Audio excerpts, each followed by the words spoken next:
కృష్ణా జిల్లా ఘంటసాల మండలం శ్రీకాకుళం గ్రామంలోని ప్రాచీన దేవస్థానం ఆంధ్ర మహావిష్ణువుగా బాసిల్లుతున్న శ్రీకాకుళేశ్వర స్వామివారి దేవస్థానాన్ని ఎమ్మెల్యే మండలి బుద్ధప్రసాద్, నియోజకవర్గ యువ నాయకులు మండలి వెంకటరాం దర్శించుకున్నారు.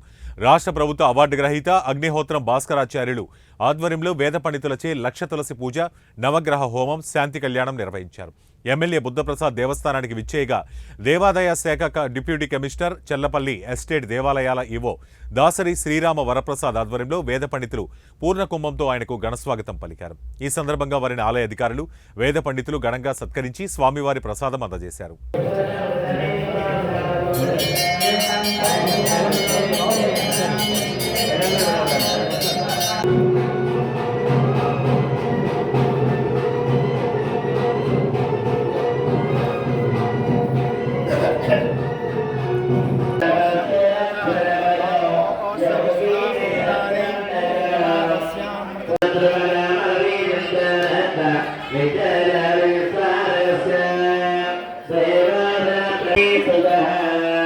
శ్రీరామ